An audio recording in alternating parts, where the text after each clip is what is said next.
Hello friends, welcome to mom's university. मैं हूं नेहा। दोस्तों, आज हम बात करने वाले हैं वर्म इन्फेक्शन के बारे में, मतलब पेट में कीड़े होने की जो समस्या है। आज हम खुलकर पूरी डिटेल में इसके बारे में डिस्कस करने वाले हैं। और ये प्रॉब्लम किसी को भी हो सकती है, चाहे कोई बच्चा हो या कोई बड़ा हो, लेकिन बहुत ज़्यादा कॉमनली हम इस प्रॉब्लम को बच्चों में देखते हैं, जो कि 1 से 14 साल तक के बच्चे होते हैं। बिकॉज बच्चे अपनी हाइजीन को लेकर, अपनी हेल्थ को लेकर इतने ज़्यादा अवेयर भी नहीं होते हैं। और इसीलिए वर्ल्ड हेल्थ ऑर्गेनाइजेशन ने एज ए प्रिवेंटिव कीमोथेरेपी इसके लिए मेडिसिन भी बताई है। इसके लिए बोला है कि आपको साल में एक बार अपने बच्चों को, छोटे बच्चों को ये मेडिसिन जो है वो देनी होती है, अगर बच्चे को कीड़े हैं, ताकि वो रिमूव हो जाएं बॉडी में से।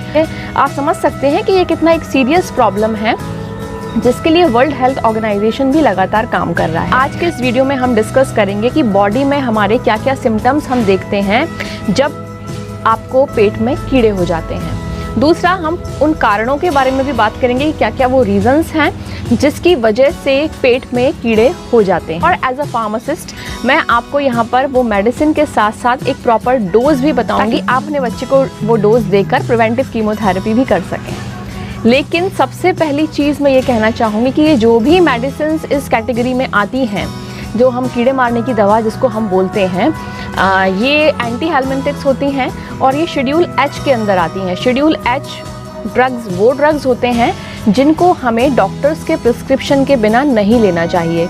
तो मैं हमेशा आपको यही बोलूँगी कि आप जब भी ये दवाई परचेज़ करें तो हमेशा अपने डॉक्टर से पहले कंसल्ट करें, उनसे मिलें। अगर आपके डॉक्टर आपको कहते हैं कि आपको पेट में कीड़े होने का प्रॉब्लम है, वो आपको ये मेडिसिन प्रिस्क्राइब करते हैं, उसके बाद ही आपको ये दवाई लेनी है। लेकिन इन केस आपके पास घर में रखी है, आपके डॉक्टर ने प्रिस्क्राइब की है, पर आप थोड़ा सा कंफ्यूज हो गए हैं या आपको याद नहीं आ रहा है कि मुझे कैसे लेनी है, तो इस केस में ये वीडियो आपके लिए बहुत ज़्यादा हेल्पफुल हो सकता है। तो दोस्तों, बच्चे अपनी हेल्थ को लेकर इतना ज़्यादा अवेयर नहीं होते हैं और वो धूल मिट्टी में भी खेलते हैं और गंदे पानी में भी खेलते हैं, तो बहुत ज़्यादा चांसेस बढ़ जाते हैं कि बच्चे इन वर्म्स की कांटेक्ट में जल्दी आते हैं और इस वजह से उनको ये इन्फेक्शन जो है वो बहुत ज़्यादा कॉमनली देखा जाता है।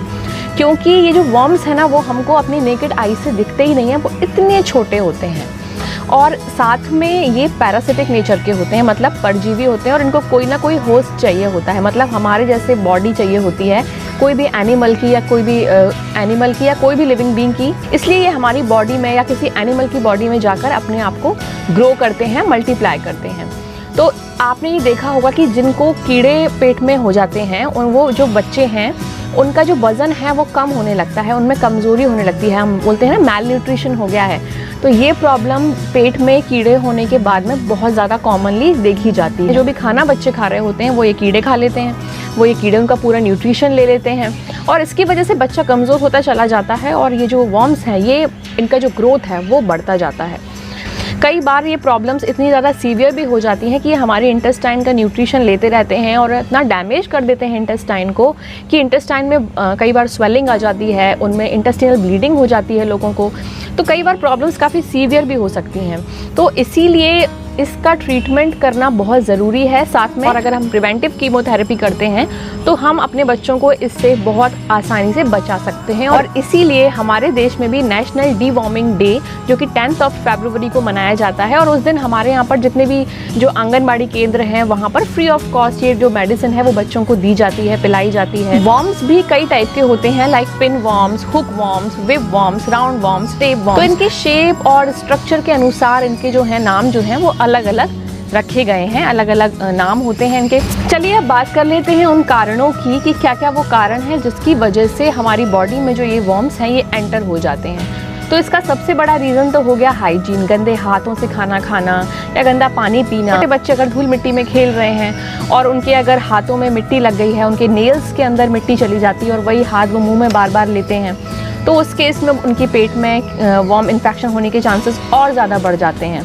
तो प्रॉपरली नेल कट करना भी टाइमली बहुत ज़रूरी है छोटे बच्चों का। इसके अलावा अगर आप अनकुक्ड वेजिटेबल्स ले रहे हैं, लाइक कैबेज हो गया, कॉलीफ्लावर हो गया, इस टाइप के अगर वेजिटेबल्स लेते हैं तो इनमें भी वर्म्स होते हैं। तो अगर आप प्रॉपरली इसको अच्छे से गर्म पानी में वॉश कर यूज़ करेंगे तो वो ज़्यादा अच्छा रहेगा। अदरवाइज़ चांसेस हो सकते हैं कि वर्म इन्फेक्शन आपको हो जाए। अगर आप नॉनवेज खाते हैं अगर और वो प्रॉपरली कुक्ड नहीं है तो उस केस में भी वर्म इन्फेक्शन होने का चांस बहुत ज़्यादा बढ़ जाता है। एक बहुत इम्पॉर्टेंट चीज़ है कि सिर्फ खाने पीने की चीज़ों से या धूल मिट्टी में खेलने से ही वॉर्म इन्फेक्शन नहीं होता है। सिर्फ आप सोच रहे हो कि हमारी कोई चीज़ हमारे खाने पीने में ऐसी आ गई है या हमने गंदा पानी पी लिया है उसी से ही हमको वॉर्म इन्फेक्शन हो गया है, ऐसा नहीं है। ऐसा भी होता है आपके बच्चे के साथ में आप पार्क में घूम रहे हैं, बेयर फुटेड हैं, तो भी बहुत ज़्यादा चांसेस बढ़ जाते हैं कि स्किन के थ्रू भी ये कीड़े जो हैं वो इतने छोटे होते हैं कि आपकी बॉडी में एंटर कर जाते हैं। चलिए बात कर लेते हैं अब सिम्टम्स की।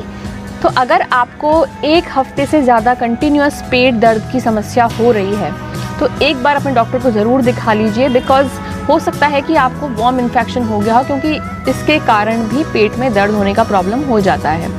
दूसरा है एनल एरिया में लगातार खुजली होना या दर्द रहना, ये भी एक सिम्टम होता है वॉर्म इन्फेक्शन का। और कई रीज़न्स की बात करें तो जैसे चिड़चिड़ापन होना, भूख नहीं लगना, चक्कर आना, खुजली होना बॉडी में, लगातार वज़न कम होना, ये भी कई सारे सिम्टम्स हैं। और अगर हम सीवियर केसेस की बात करें तो कई बार ये वॉर्म्स जो हैं ये हमारे ब्रेन तक भी पहुंच जाते हैं और वहाँ जाके मल्टीप्लाई होने लगते हैं। तो उस केस में दौरे भी पड़ने लगते हैं, जिनको हम सीजर्स बोलते हैं, वो चीज़ भी होने लगती है, लोगों को चक्कर आने लगते हैं, स्पॉट्स भी बहुत कॉमनली देखने को मिलते हैं, बुखार रहने लगता है, सिर दर्द की समस्या हो जाती है। तो ये कई सारे कुछ सिम्टम्स हैं जिससे पता लगाया जाता है कि वॉर्म इन्फेक्शन आपको हो गया है।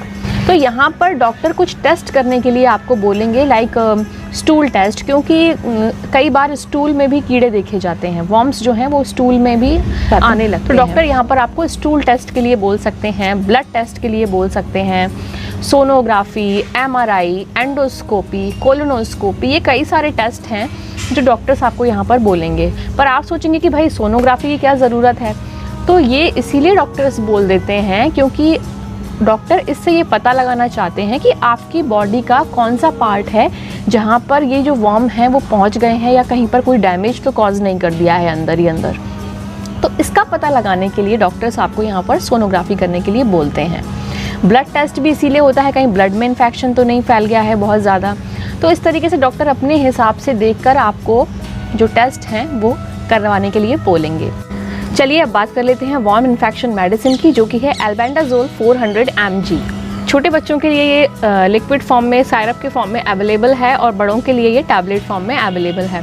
तो हम बच्चों के लिए प्रिवेंटिव कीमोथेरेपी में ये जो साइरप है जो 10 ml के क्वांटिटी में आती है वो आप बच्चे को सिंगल डोज में दे सकते हो। लेकिन अगर आपका बच्चा 24 मंथ से छोटा है, मतलब 2 साल से छोटा है, तो उस केस में आपको ये मेडिसिन हाफ कर देनी है, मतलब आप सिर्फ 200 mg ड्रग देंगे। इट मीन्स 5 ml ड्रग आप इस केस में देंगे अगर आपका बच्चा 2 साल से छोटा है। और अगर आपका बच्चा 2 साल से ऊपर का है तो आप उस केस में 400 mg ये मेडिसिन है, मतलब कि पूरी की पूरी बॉटल आपको एक बार में बच्चे को देनी है। और ये कब देनी है आपको, ये रात में सोते समय आपको बच्चे को ये पूरा डोज है वो देना है। और ये आपको साल में एक बार देना होता है। दोस्तों, हम जो भी खा पी रहे होते हैं उससे जो ग्लूकोज फॉर्म होता है हमारी बॉडी में, वही ग्लूकोज ये वॉर्म्स जो है वो हमारी बॉडी से ले लेते हैं और ग्रो करते हैं। तो यहाँ पर ये मेडिसिन जो है वो ग्लूकोज का सप्लाई इन वॉर्म्स के लिए बंद कर देती है और उसके बाद ये वॉर्म्स जो है उनकी एनर्जी बिल्कुल लो हो जाती है और ये पैरालाइज्ड हो जाते हैं और उसके बाद बॉडी से एक्सक्रीट आउट हो जाते हैं। चलिए अब बात कर लेते हैं उन टिप्स की जिनसे हम अपना बचाव कर सकें वॉर्म इन्फेक्शन से। सबसे पहली बात आती है कि हाइजीन अच्छे से मेंटेन करना है। आप अपने बच्चों में और खुद में हमेशा ये आदत डालिए कि हमेशा हैंड्स वॉश करके ही खाना खाना है। जो भी आप सैलेड के फॉर्म में या कोई भी आप वेजिटेबल ले रहे हैं उसको प्रॉपरली अच्छे से धोने के बाद में ही उसको खाएं। अगर आप नॉनवेज खाते हैं तो उसमें प्रॉपरली कुक्ड आपका नॉनवेज होना चाहिए ताकि इन्फेक्शन का खतरा ना हो। जब भी आप कहीं बाहर घूमने जाते हैं तो हमेशा घर में आकर हाथ पैर अच्छे से धोइए कि आप इस वॉर्म इन्फेक्शन से अपने आप को बचा सकें। अगर आप छोटे बच्चे के साथ पार्क वगैरह में घूमने जा रहे हैं तो ध्यान रखें कि छोटा बच्चा है तो उसको शूज़ पहनाकर ही पार्क में लेके जाएं ताकि उसको जो स्किन के थ्रू वॉर्म इन्फेक्शन होने के चांसेस हैं उसको कंट्रोल किया जा सके। And at last but not the least, अगर आपको अपनी बॉडी में कोई ऐसे सिम्टम्स दिखते हैं तो अपना मेडिकेशन खुद से मत कीजिए, प्लीज़ अपने डॉक्टर के पास जाइए। आपके डॉक्टर आपको जो भी तरीके से जो भी टेस्ट लिखते हैं या कोई भी मेडिसिन प्रिस्क्राइब करते हैं उसी के अकॉर्डिंग अपना ट्रीटमेंट कराइए। दोस्तों, अगर आपको मेरा ये वीडियो थोड़ा सा भी हेल्पफुल लगे तो प्लीज़ इसको लाइक ज़रूर कीजिएगा, इसको शेयर कीजिएगा अपने दोस्तों के साथ और मेरे चैनल को सब्सक्राइब कीजिएगा ताकि ये इन्फॉर्मेशन जो है वो ज़्यादा से ज़्यादा लोगों तक पहुँचे। तो मिलते हैं अगले वीडियो में। Till then take care, good bye.